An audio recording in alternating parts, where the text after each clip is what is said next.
This video was brought to you by my loyal patrons. Pledge today and receive exclusive perks. Link in the description. Ever since the 1980s, Thomas & Friends was a king of the home media game, with consistent VHS tapes, DVDs, books, read-along cassettes, you name it, being released by the thousands every year. The year is now 2024. Streaming is now the preferred way to watch shows across the globe, and physical media is on its way out.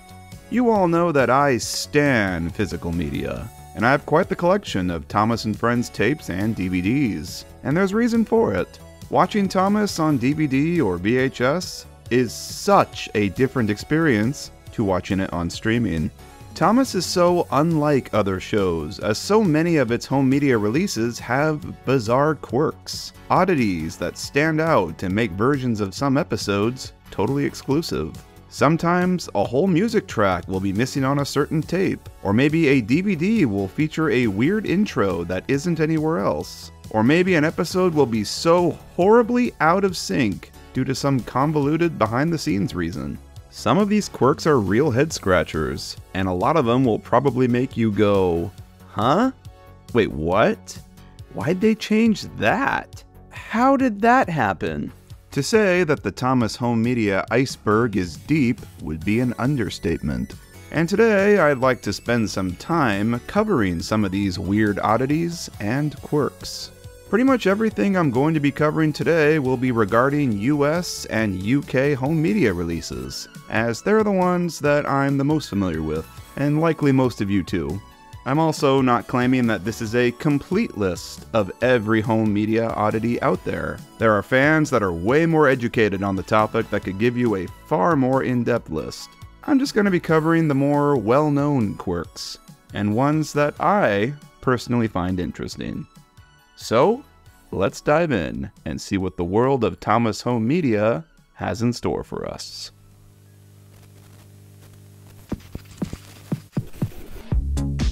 This section will cover some of the weird differences within the English dubs of the show on home media, mostly coming from varying US tapes and DVDs. You'd be surprised how often the dialogue is different depending on what tape or DVD you're watching the episode on. The first tape we're going to look at is the very first one, Thomas Gets Tricked, from 1990. Ringo Starr narrated the first two seasons of Thomas in the UK back in 1984. When Thomas was first brought over to the States, Ringo returned as narrator, and redubbed several lines for the American version, redoing lines to include Americanisms, such as saying freight cars in place of trucks. Edward liked shunting. It was fun playing with trucks. He liked shunting. It was fun playing with freight cars. Or saying Sir Topham Hatt instead of the Fat Controller. We will pull you out, said the Fat Controller. But Henry only blew steam at him. We will pull you out, said Sir Topham Hatt. But Henry only blew steam at him. Makes enough sense to redo those, I guess. But he was also asked to redo some random lines. Ones that really didn't need redoing. He went home very slowly and was careful afterwards never to be cheeky to Gordon again. Maybe I don't have to tease Gordon to feel important, Thomas thought to himself, and he puffed slowly home. Some of these read-on lines are real head-scratchers.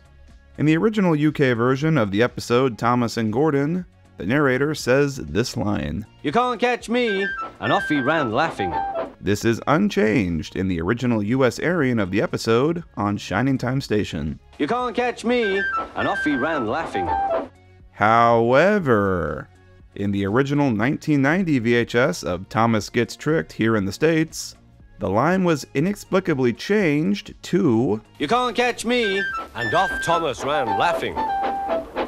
A very strange and seemingly random change. No extra context was added here, so I have no idea what the thought process was behind this. It gets stranger. In the 1992 re-release of the tape, the line was changed back to the original. "You can't catch me," and off he ran laughing. And all subsequent re-releases since have used this version. The later George Carlin dub of the episode also uses the original line. "You can't catch me," and off he ran laughing. Making the "and off Thomas ran laughing" line exclusive only to the original 1990 VHS release. I could not tell you what happened here, why they had the notion to redub the line at all, or why they made the decision to change it back later on. All this fuss over a simple sentence, it's just a huge question mark. The line does end up appearing in the book adaptation of the episode though. As you can see here, it says, "and off Thomas ran laughing," meaning the script that they used for the re-recording was what was given as reference to the book publisher. Moving on to the very next tape, James Learns a Lesson, which features the episode, "A Proud Day for James." In the original UK dub of this episode, after James departs the big station with the express, the shot cuts to this one of him crossing the viaduct. His theme plays here and no dialogue is said. When this episode was first redubbed for America, a line was added when he crosses the viaduct. Hurry, hurry, hurry, puffed James. The line, "hurry, hurry, hurry," is present in the version that aired on TV during Shining Time Station. However, when they put this episode on VHS, for some reason, the line was omitted, and no dialogue is said in the viaduct shot. Just like in the original UK version. The line is present in the later George Carlin dub of the episode, but for some reason it's now said earlier when he's departing the big station. "You're pulling us well, you're pulling us well," sang the coaches. "Hurry, hurry, hurry," puffed James.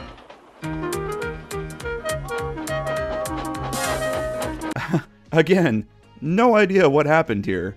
Don't know why they added such a pointless line to begin with, and why they removed it when they put it on VHS. It's just another huge question mark. Flash forward to 1993 with the release of a Shining Time Station VHS called "'Tis a Gift." This was an hour-long special and featured 2 Thomas episodes in its runtime, both of which were narrated by Ringo Starr. Season 1's Thomas's Christmas Party and Season 2's Thomas and the Missing Christmas Tree, the former of which was given the proper American dub treatment. Well done, said Sir Topham Hatt. I'm really proud of you all. Missing Christmas Tree, however, for whatever reason, never got a US dub with Ringo Starr narrating. So for all the sentences in the episode that featured UK-isms such as "the fat controller," etc., were just flat out removed, with nothing replacing them, giving us these very awkward moments of silence where nothing is said. Will we be able to sing carols too? asked Thomas. We'll see. Silence! Thomas left the work safely. It's so eerie. You'd think they could have found just some clip of Ringo saying, "said Sir Topham Hatt" from a different episode or something and edited it in.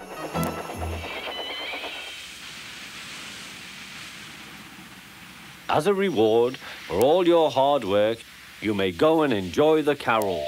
Be quick now. Jumping way ahead to 2001 now, far beyond the era of Ringo Starr. And the US was presented with the VHS Best of Percy. This VHS was a compilation featuring 9 episodes from seasons 1, 2, and 3, all focused on Percy. At this point in time, pretty much any new release of a season 1 or 2 episode featured the later George Carlin dub. And sure enough, 8 of these 9 episodes on this tape were narrated by George Carlin. Except for one. One day Henry wanted to rest, but Percy was talking to some engines. Inexplicably, the episode Percy Takes the Plunge features Ringo Starr's American dub instead of George Carlin's. Such a radical choice to include Ringo on a tape this late in the game. I can only assume this was done because it was one of the few Ringo episodes to never get a home media release prior, so they just threw it on here cause why not? We'll see them do this again way later on in 2012 with the compilation DVD Engine Friends, or another 2 forlorn American Ringo episodes saved from scrap and a new friend for Thomas were also randomly featured. Sir Topham Hatt works his engines hard, but they are very proud when he calls them really useful. Jumping ahead to 2010 with the compilation DVD, The Greatest Stories, a special 20-episode DVD featuring 20 of the so-called greatest episodes of the series in honor of the franchise's 65th anniversary. The first 2 episodes of Season 1, Thomas Gets Tricked and Edward Helps Out, were present here, and surprisingly, were given the Ringo dubs instead of the George Carlin ones. The odd thing here, though, is that they used the UK dubs. I can't do it, said Gordon. The noisy trucks hold an engine back so. You know it's the UK one because he says trucks instead of freight cars, etc. I have to assume this was just an error on the editor's part, someone who didn't know that there were 2 versions of the Ringo dubs. Interestingly enough though, the 3rd episode on the DVD, Season 2's Diesel's Devious Deed, does use the American Ringo dub, making it the first time it was ever released on DVD. He made cars laugh at us, accused the engines. Sir Topham Hatt recovered. He'd been trying not to laugh himself. Fun fact, at the end of this episode, you can hear a steam sound effect start to creep in. Which is a nice little indicator that the audio was taken from the Shining Time station airing. And just to make it even more confusing, the 4th episode on this is also a Season 2 episode, and is also one that Ringo did in fact narrate for the US. But it uses the Carlin dub. And every year on the date of the accident, it runs again as a warning to others, plunging into the gap. Truly a wild compilation of sources here. Onto a CGI era DVD now, 2013's Santa's Little Engine, which features 4 episodes from Season 17 narrated by Mark Morahan, and a random Season 13 episode, also narrated by Mark Morahan. Snow Tracks is from Season 13 and was narrated by the then narrators Michael Angelis and Michael Brandon for the UK and US respectively. It was winter time on the island of Sodor. It was winter time on the island of Sodor. However, on this DVD, because all the other episodes featured narration from the succeeding narrator, Mark Morahan, they asked him to dub over this episode with his own narration for consistency. It was winter time on the island of Sodor, making this the only CGI episode ever to have 3 different English narrators. This dub never aired on TV or was released in the UK. It was totally exclusive to the US release of this DVD. Pretty damn cool that they even bothered to have Morahan do this, just for consistency's sake. Though I gotta say, it is so weird hearing Mark say all the clunky, meaningless Nitrogen-era dialogue. Gordon pumped his pistons proudly. The snow was deeper and deeper and deeper. Gordon could hardly huff through it. Gordon wished grandly. Just cause a new guy is saying it, don't make it good. This next section will be covering some of the weird titles and mistitles of episodes on cover designs. Some of the following are pretty understandable, and some just might make you raise an eyebrow. In 2003, the US got another Christmas-themed release, featuring 3 new episodes from Season 6 and 3 random other ones. The VHS was called Thomas's Snowy Surprise and Other Adventures, and with a title like that, you would think the flagship episode of this would be called Thomas's Snowy Surprise, right? Well, no. The flagship episode was It's Only Snow, the one where Thomas has a totally different snowplow for some reason, and then he knocks over a building. The people who designed the cover must have not known that, for the back cover of the first edition lists the first episode as Thomas's Snowy Surprise. An understandable mistake, in my opinion, considering the tape's title. They fixed this blip pretty quickly though, as the next production wave and all re-releases after properly list the episode on the back as It's Only Snow. Let's jump back to the early years. In 1990, the US saw its 3rd VHS volume, Tenders and Turntables. The Season 1 episode, Toby the Tram Engine, was featured on this one as the final episode. When the tape was re-released in '92 under Strand Home Video, they updated the front and back cover design, but they made a blip on the episode list, for it lists Toby the Tram Engine as Toby the Train Engine. Hilarious error there. What a funny term.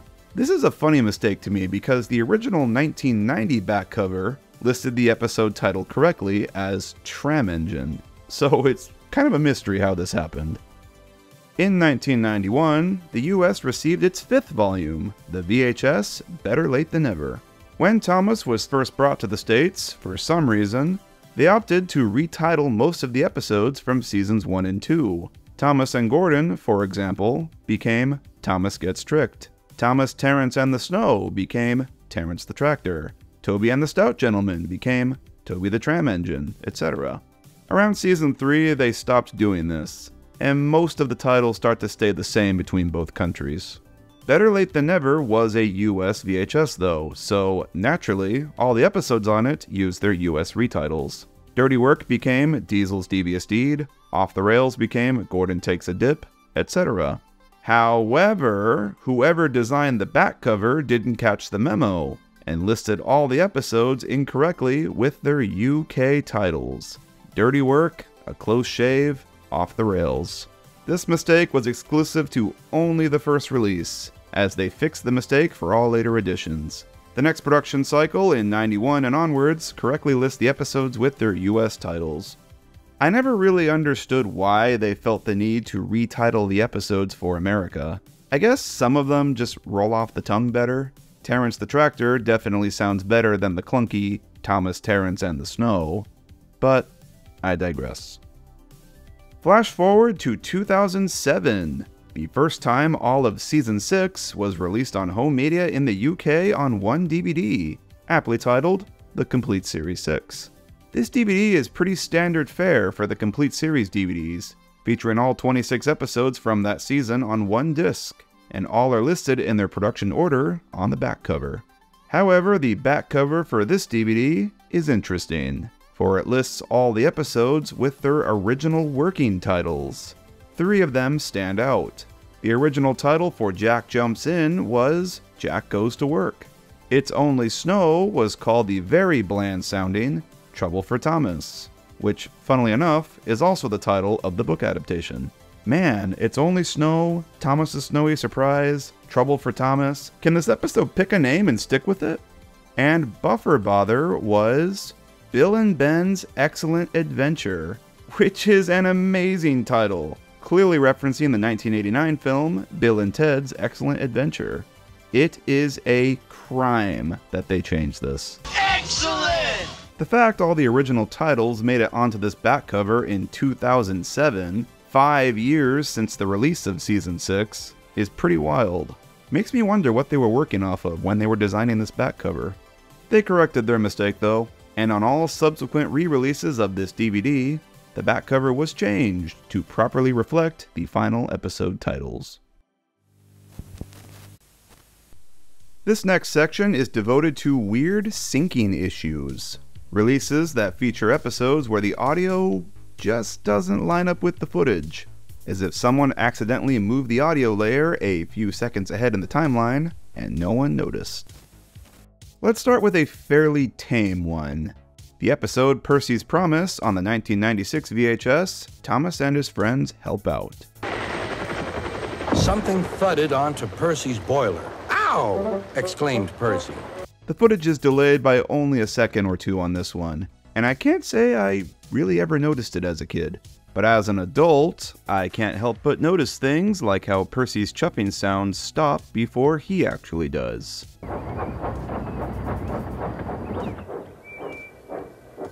It's one of those things where once you notice it, you can't unnotice it. Thankfully, it's an issue exclusive to only this tape, and all others with Percy's Promise on it do have it correctly in sync. In 2001, we received a VHS called Best of Thomas, compiling 8 of Thomas's so-called best episodes. The Season 1 episode Trouble for Thomas was featured on this. However, the audio is so out of sync that the episode is pretty much unwatchable. The shunter fastened the coupling, and when the signal dropped, Thomas was ready. The conductor blew his whistle. Beep, beep, answered Thomas, and started off. Thomas shut his eyes. I must stop. The audio precedes the footage by nearly 4 seconds. How did no one catch this? Because the audio is so ahead of the footage in this one, the episode cuts well before it actually ends. Then you'll be a really useful engine.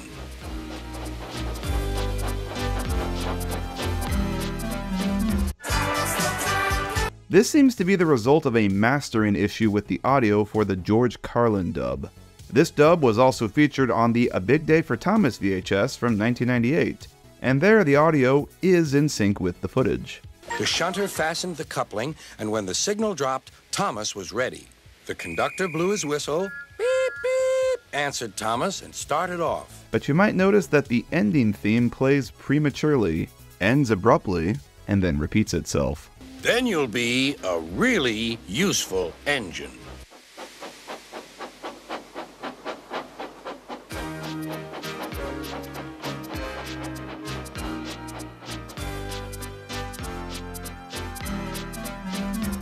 Not totally sure what happened here. Sounds like the ending theme was accidentally copied and dragged forward somehow. But alas, even on Amazon Prime today, the audio for this episode is still horrendously out of sync. Let's step back a year to 2000 with the festive release of Thomas's Christmas Wonderland, a VHS featuring 6 wintry episodes from seasons 1 to 5. The season 3 finale, Thomas and Percy's Mountain Adventure, is featured as the 5th episode, and the syncing issue with this one is very strange. It starts out fine, but the last minute or so becomes very messed up. When the engines woke the next morning, they could not believe their eyes. The sheds had been repainted and decorated. To understand what happened with this one, I think I need to explain the history of this episode. Originally titled Thomas and Percy's Christmas Adventure in the UK, this episode was about Thomas and Percy rescuing a snowed-in mountain village on Christmas Eve. After the rescue, the villagers say, "Well done, Percy! Well done, Thomas!" cheered the villagers. "You're the best Santa Claus this village has ever had." Percy then questions what a Santa Claus is. "What's a Santa Claus?" asked Percy. "Santa Claus is someone who drops presents down chimneys at Christmas time." Percy looked at his funnel. "I wonder if..." After their discussion, Percy leaves, and Toby arrives. When the episode was brought to the US, the holiday celebrated in the episode was changed to Thanksgiving. It's nearly Thanksgiving, and I'll bring you lots of letters and parcels. The reason they did this was because it originally aired as part of a Shining Time Station episode focused on Thanksgiving. So for the US dub, the title was changed to Thomas and Percy's Mountain Adventure, and all references to Christmas were removed, including the 15-second scene where Thomas and Percy discuss Santa Claus. In this new version of the episode, right after the villagers cheer for the engines, it then just cuts to Percy leaving. Percy, I've just remembered. Your mail train is still back at the siding, isn't it? The episode's runtime is a little shorter than normal as a result of this, clocking in at about 4 minutes 15 seconds. However, whoever put together the Christmas Wonderland tape didn't catch the memo that this episode was edited. The shorter 4-minute 15-second US dub audio plays under the full 4-minute 30-second cut of the episode, meaning all the footage of the scene where Thomas and Percy discuss Santa is intact, with the audio cutting straight to Percy leaving after the villagers cheer for them, resulting in the strangest sync issue I think I've ever seen in a Thomas episode. Percy, I've just remembered. Your mail train is still back at the siding, isn't it? Percy hurried back to fetch it. Just then, Toby arrived with Henrietta. From this point on, the episode is f***ed, and nothing aligns. And because the narration ends at 4 minutes 15, the last 15 seconds is just a raw instrumental.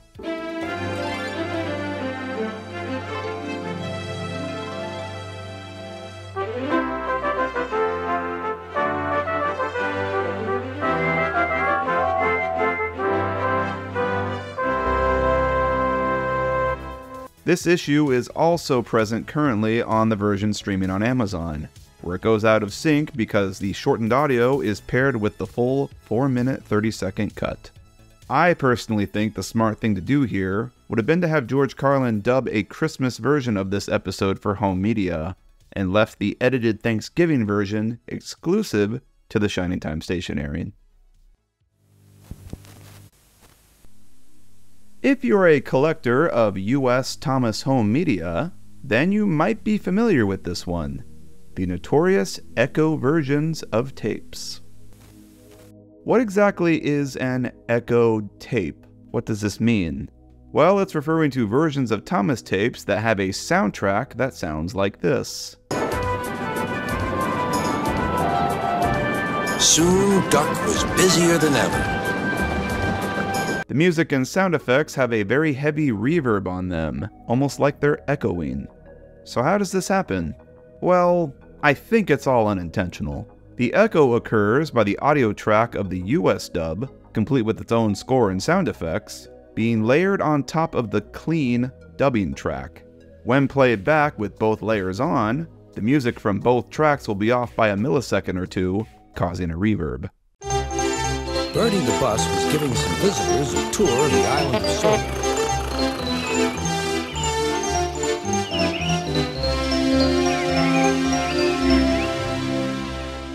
Likely the reason they lined these layers up in the editing room was to make sure that everything was in sync with the footage. However, whoever did these clearly forgot to turn the dubbing layer off before sending these masters out to be printed. It'd be one thing if this was like an accident on one VHS tape, but no, it's a common thing for a lot of them. A good chunk of tapes in the US up to 1998 or so have some sort of echo variant out there. I just can't wrap my head around how it happened this often. Sometimes the reverb is so delayed that it's flat out annoying, such as here on the '95 re-release of Daisy. But they followed so quietly that Percy thought they were under control.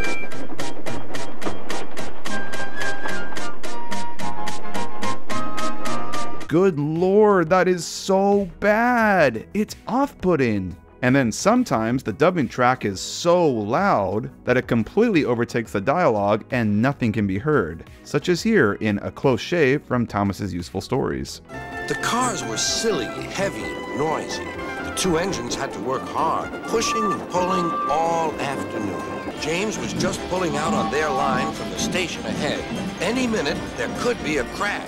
Carlin's voice is so buried under the sounds and music here, it's way too loud. The echo versions of Thomas tapes are certainly interesting, but personally, I can't stand them. They're just distracting to me, and sadly speak to how little care actually went into producing the masters of these tapes. However, there is a light side to these at times. Some episodes of the US dub are missing music. The most notable example, I think, is Edward Trevor and the Really Useful Party, which opens with the narrator introducing us to Trevor and Edward in complete silence. Trevor the traction engine is old-fashioned, but he doesn't care. He knows that he is really useful, like his friend Edward, the blue engine. This is the official version. It's how the episode aired on Shining Time, it's how it is on the Mud Glorious Mud DVD, and it's how it is on Amazon currently. Most other dubs of the episode, however, feature Trevor's theme at the beginning. Trevor the traction engine is old-fashioned, but he doesn't care. He knows that he is really useful, like his friend Edward. トレバーは牽引車だ。形は随分古いが、本人は気にしていない。 This is where having that accidental dubbing track underneath turned out to be useful. The Echo variant of the Thomas Gets Bumped VHS has the UK dubbing track under the US audio, presenting us with... Trevor the traction engine is old-fashioned, but he doesn't care. He knows that he is really useful, like his friend Edward, the blue engine. The US dub with the missing music. Call it a happy accident, if you will. This occurs a couple other times in other episodes with missing music too, such as here in Percy's Promise on the Trust Thomas tape. Here's the US dub as normal. Goodbye.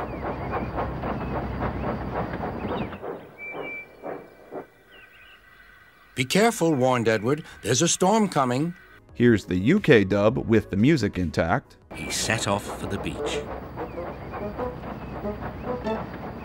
It was a beautiful day, but Edward was worried. Be careful, he warned. There's a storm coming. And here's the echoed Trust Thomas tape with that extra dubbing layer underneath. Goodbye.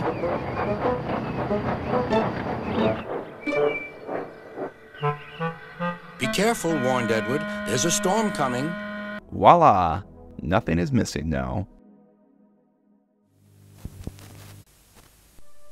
Sometimes Thomas episodes are just flat out missing music depending on their release, and it occurs more often than you think.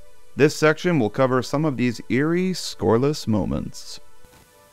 1994 saw the first release of Season 4 anywhere in the world with the UK VHS, Rock and Roll.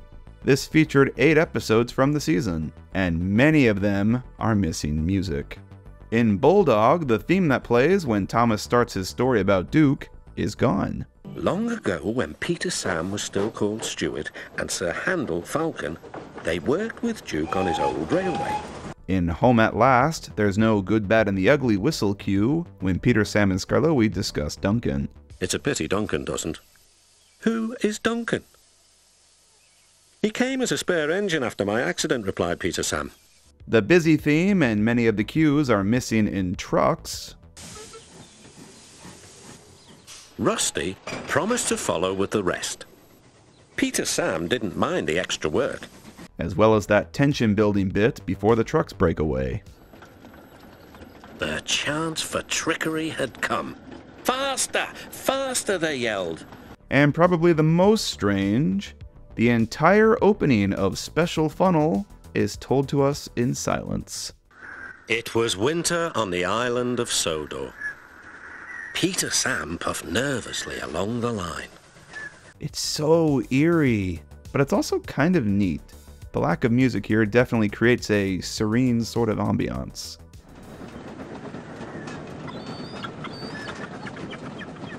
Duke's little fanfare in Bulldog is also heard a few seconds earlier than where it's supposed to be. Here's what it's supposed to sound like in the final version of the episode. And Duke is not here to save you. Duke, stuttered Toby. You mean our hero? A large painting of Duke hung in the engine shed. And here's how it plays on this tape. And Duke is not here to save you. Duke, stuttered Toby. You mean our hero? A large painting of Duke hung in the engine shed. According to the production dates, this tape was actually put out before Season 4 had even finished filming. This tape first released on November 7th, 1994, and this slate from the filming of the episode Train Stops Play is dated November 28th, 1994, a whole 21 days later. I think we can attribute the missing music here to them rushing the fully filmed episodes out for home media, and as a result, ended up being quite a bit unfinished. The US got its first dose of Season 4 in 1995 with the VHS Rusty to the Rescue, featuring 6 Season 4 episodes and a music video.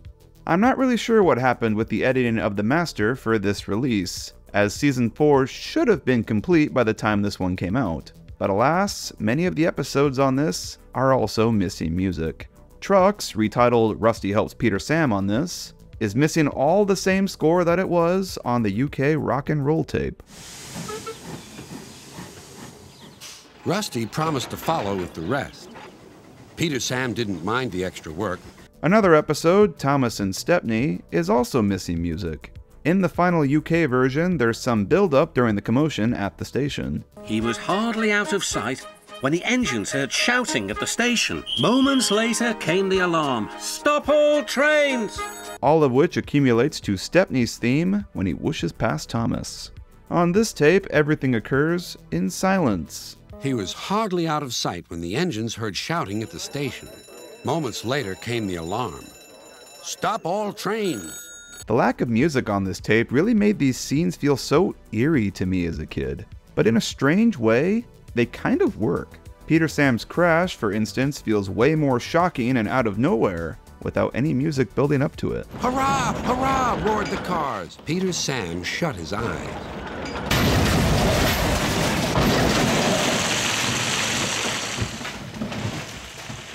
The music video at the end of the tape, Gone Fishing, is also a bit of a mystery, featuring a draft version of the song where Junior Campbell alone sings the first stanza. Sometimes it's nice to take some time out, do what you really want to do. The official version features the child chorus singing along with him. Sometimes it's nice to take some time out, do what you really want to do. If I had to guess, the dubbing tracks they used for this tape were probably the same unfinished ones that they had used earlier for the UK rock and roll tape. The UK dub of the show eventually fixed this and added all those music cues back in, but they never bothered to go back and fix the US dub. This is a very interesting section in my opinion. Here we'll be covering earlier versions of existing releases that were cancelled before going out, but somehow managed to slip through the cracks and work their way out into circulation. Let's roll back to 2000 to a re-release of the US VHS, Percy's Ghostly Trick. Back in 1994, Percy's Ghostly Trick was the 11th volume of the series, releasing the final season 2 and 3 episodes on VHS. It was also the first VHS to feature only 6 episodes instead of the usual 7. And that was because instead of a 7th episode, it featured the first ever music video, Thomas's Anthem, at its start. However, this was not the original plan. Percy's Ghostly Trick was indeed meant to have 7 episodes just like all the volumes before it, and the original final episode was eventually kicked off it. The episode was Thomas and the Missing Christmas Tree, the season 2 finale. The episode was removed from the final master for, what I can assume, 2 reasons. One, so they could push Missing Christmas Tree onto the next volume, which was Christmas themed, and 2, so they could feature the music video instead. The back cover does list only the final 6 episodes, but the description, however, gives summaries of all 7, with Missing Christmas Tree being one of them, and help Donald and Douglas rescue Thomas, the cheeky, mischievous engine. The original master of the tape, with Missing Christmas Tree featured and the music video excluded, was accidentally put into circulation in 2000. From what I can understand, this master was featured on only a release with a blue physical tape, but of course not every blue tape out there has this master. And of course the episode list on the back cover was not redesigned to reflect this, which makes finding this rare tape a total needle in a haystack.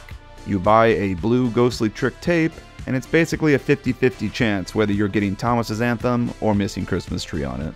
How this cancelled master got out, I really have no idea. I can only assume it was an error by someone at Anchor Bay, and they only noticed the mistake midway through the tapes being produced. I do really like the order of the episodes on this version though, starting out with the spooky Halloween episode, then an autumn episode, then the Thanksgiving episode, then some other ones, and ending on the Christmas one. The events of the episodes in this order feel like they cover a whole consecutive 3 months or so. I wonder if that was intentional. Well, if you thought that was weird, then check out the volume right before it, 1994's James Goes Buzz Buzz, another VHS that featured 7 episodes from seasons 2 and 3. While Percy's Ghostly Trick originally had that last Christmas episode fully a part of its main program before being cut, James Goes Buzz Buzz was going to do something similar, but in a very different way. Some versions of the 1994 release have some extra content at the end after the main feature. After the credits roll, the Strand logo disappears, and the screen fades to black. Seems pretty normal. But then, bam! This clock-looking graphic appears for about 20 seconds, and then it cuts to the Britt Allcroft logo, and a whole new episode starts. James Goes Buzz Buzz was originally going to feature Thomas's Christmas Party as a bonus episode at the end, after the main feature concluded, though they never went forward with this plan. They likely pulled the idea early on for the same reason they pulled Missing Christmas Tree from Ghostly Trick, so they could feature it as an all-new episode on the Christmas tape that was due to come out later that year.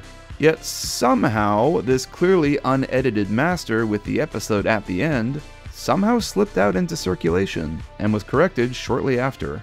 Like Ghostly Trick, finding this version of the tape is a needle in a haystack situation, as quite literally any 1994 edition of James Goes Buzz Buzz could have the bonus episode at the end. And the craziest accidental release of all time is, in my opinion, Thomas Gets Tricked from 1995, the George Carlin version. Yup, that's right. At one point in time, Anchor Bay decided to re-release Thomas Gets Tricked again, but this time with Carlin's dubs instead of Ringo's. Thomas is a tank engine who lives at a big station on the island of Sodor. Honestly, not a bad idea. I always wondered why they never did that. This release was special though, as it featured 4 additional bonus episodes, bringing the total episode count to 11. These extra episodes included James in a Mess, Thomas Goes Fishing, A Cow on the Line, and Gordon and the Famous Visitor. Oh boy! However, this was cancelled at the last second, and the tape never officially got a release. I don't know if there was a communication error at Anchor Bay or what, but this master did accidentally slip out into some versions of the 1995 re-release, before being corrected and replaced with the Ringo master. The cover design remained unchanged. It still read Storyteller Ringo Starr on the front, and the extra episodes were never mentioned on the back cover. It is a total gamble trying to find this rarity, as there are no visible giveaways on the cover. The actual tape label itself has some very small visual differences in how the text is laid out though. If you're trying to seek out the George Carlin version, this is the label to look for, with all the text slightly closer together.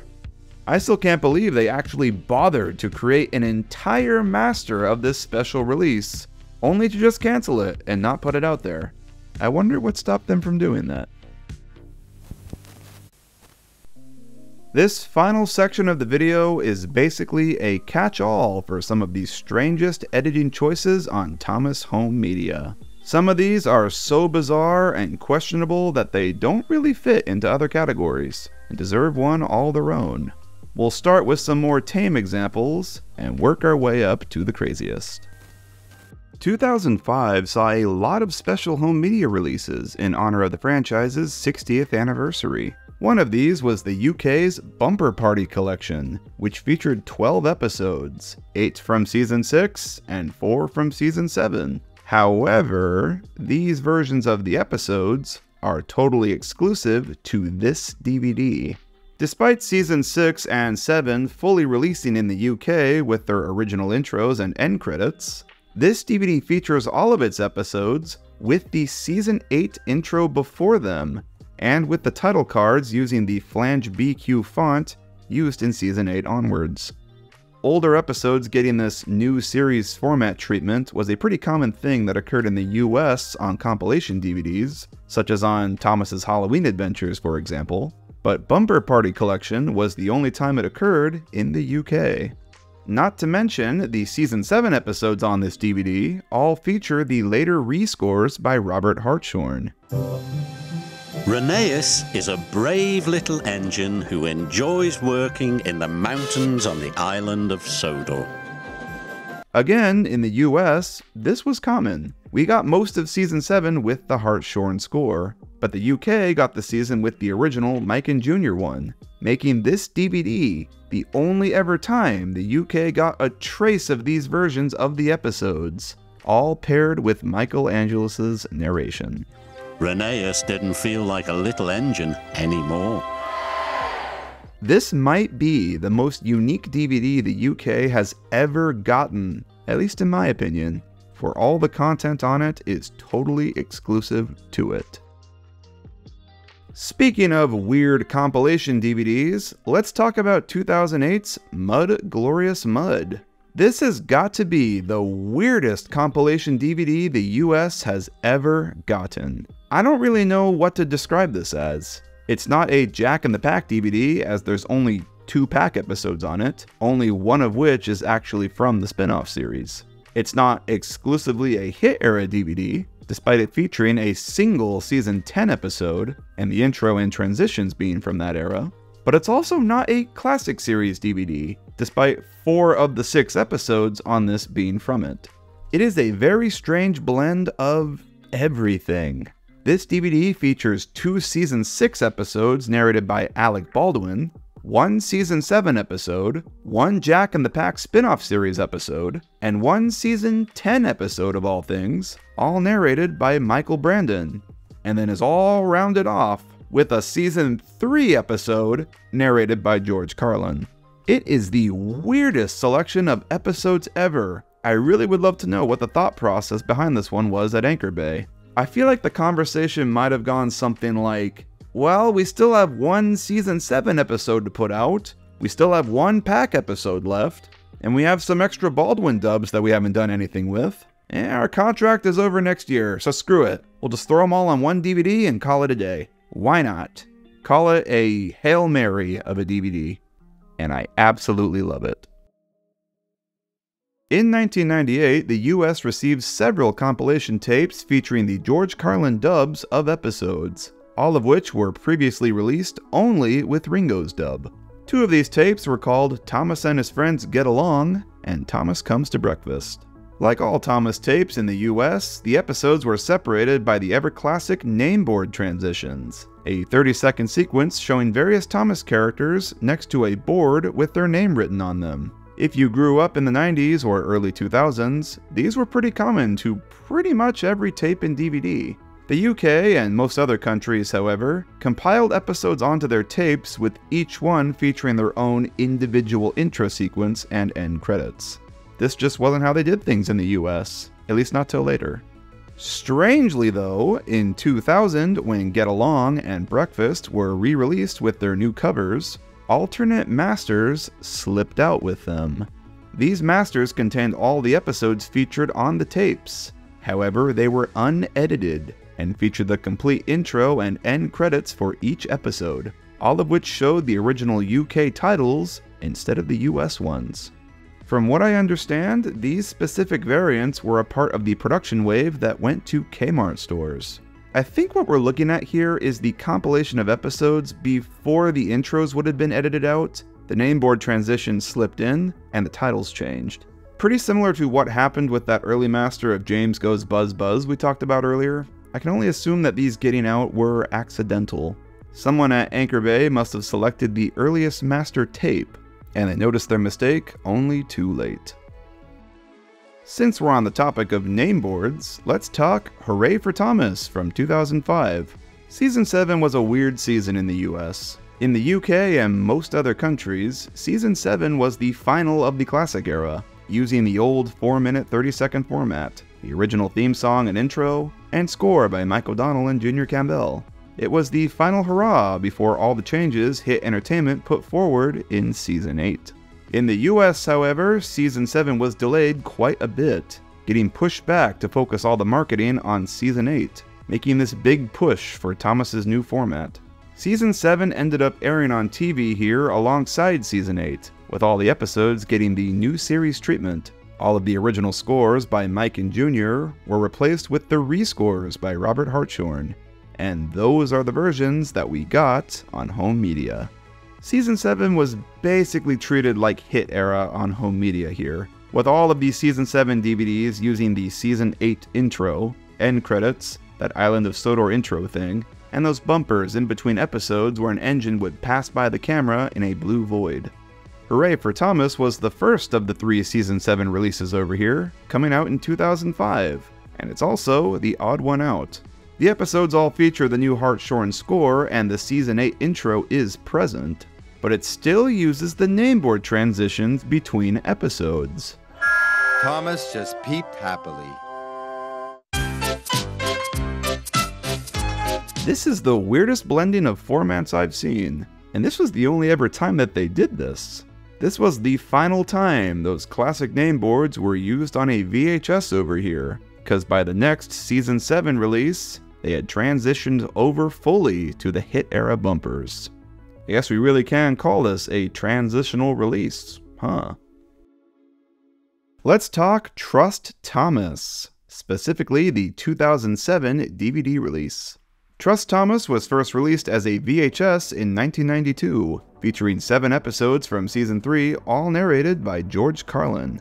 Most of the episodes on this tape were featured on later compilation tapes. The VHS was released many times over the years, getting the updated cover design in 2003, now featuring Mavis on it with a purple background. This didn't see a DVD release, however, until 2007, which is surprisingly late in the game. However, this DVD did not feature a straight rip of the VHS like most other prior DVDs did. No, this DVD opted to do something different.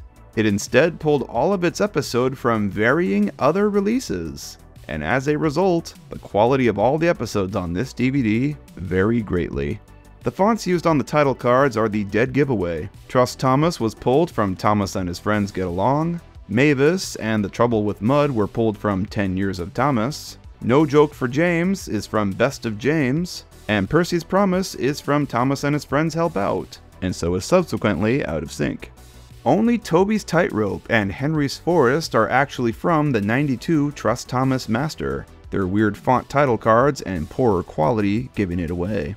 If I had to guess, the low quality of this master is why they opted to source the rest of the episodes from other DVDs. Toby's Tightrope and Henry's Forest were on other VHS releases at some point, though those never made it to DVD, so they were stuck with the poorer quality rips for these two.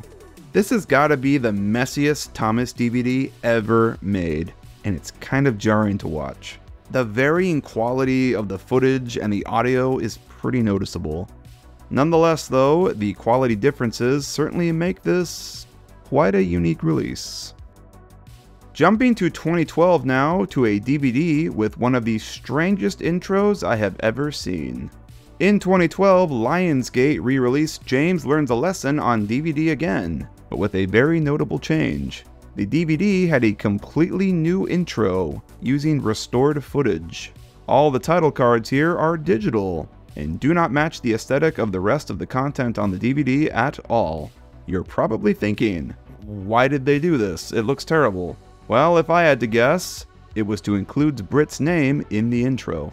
James Learns a Lesson, ever since 1990, used the very original intro from Season 1, where it only showed the Based on the Railway series by the Reverend W. Awdry text, and never fading out to show Adaptation by Britt Allcroft, like it would do in later versions of the intro. This DVD was put out in 2012, shortly after the Mattel buyout of Hit Entertainment, and I have to wonder if there was some legal requirement in the contracts that stated Britt's name had to be featured in all title sequences. So they just sorta threw together this new intro, just so her name would be there.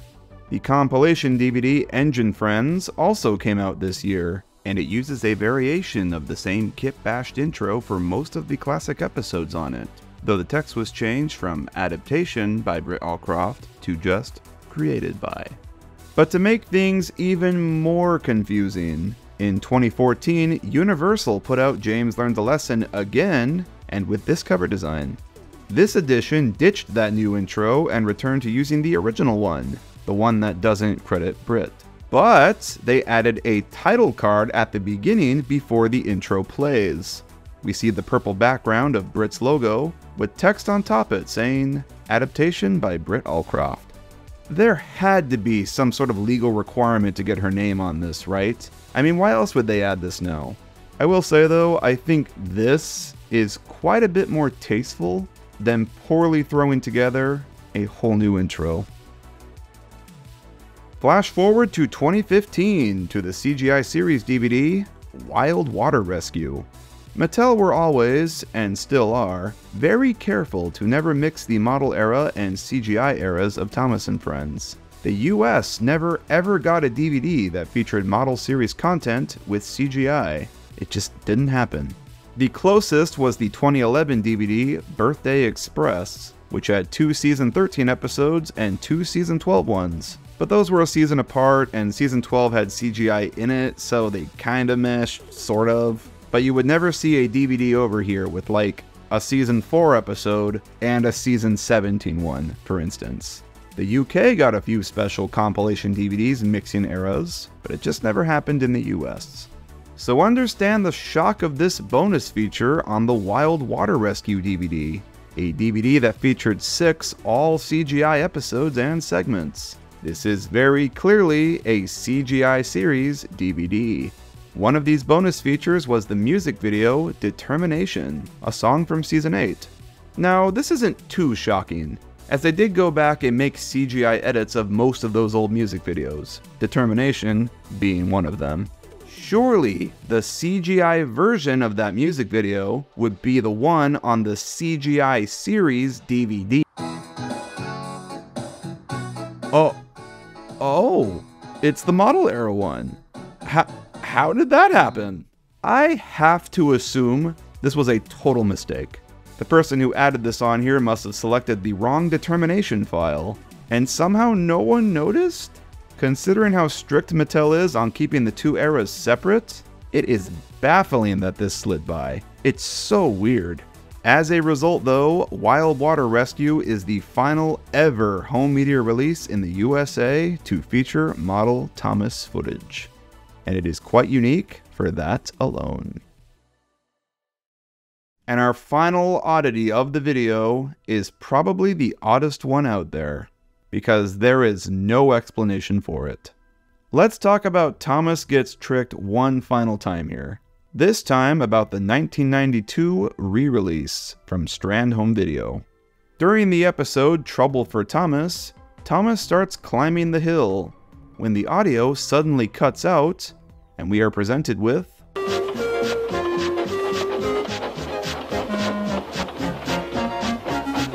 Look out for the train. Did you catch that? Look out for the train. Look out for the train. Look out for the train. I got nothing, guys. I can't explain this one even if I tried. What it sounds like to me is someone in the editing booth at Strand just kind of f***ing around. The way it's said, look out for the train, sounds like someone trying to keep themselves from laughing. Did some guy just record the funny line and slip it into a random part deep in the master where no superiors at the company would notice it, just to see if he could get away with it? Maybe, but I don't know. It's so strange. And somehow this little blip continued to go unnoticed, as it is present on the 1994 and some 1995 echoed re-releases. By the time this was put on DVD in 2007, the line was thankfully removed, and if you listen closely, you can tell that they went and patched it over.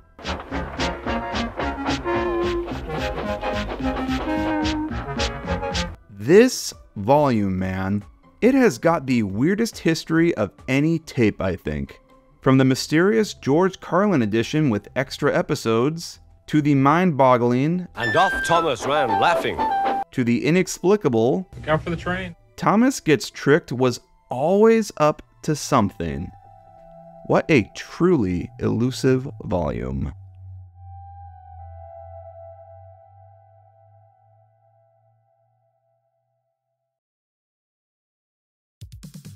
This week's Pick of the Week has really nothing to do with the topic of this video. It's a little short film that I'd like to give some love to, and it is called Worth It by William Politsky.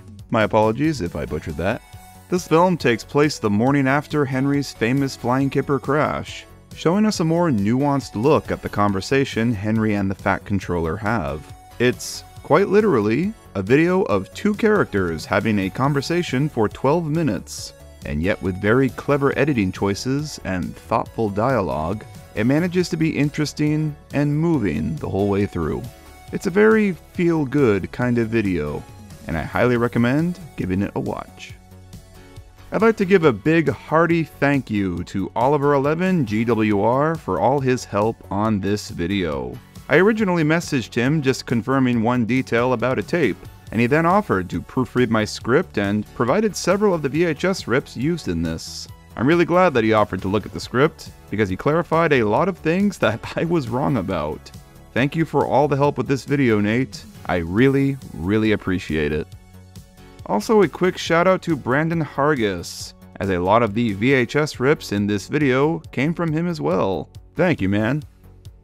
Not a whole lot on major updates on my end. I want to thank you all again for the very warm reception to the redo of Edward Sodor's Finest. That is quite possibly my favorite ever video I have worked on for this channel so far. It just came together so perfectly.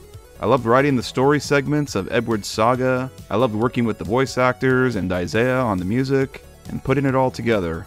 I would love to do more stuff like that in the future. And that is about all from me, my friends.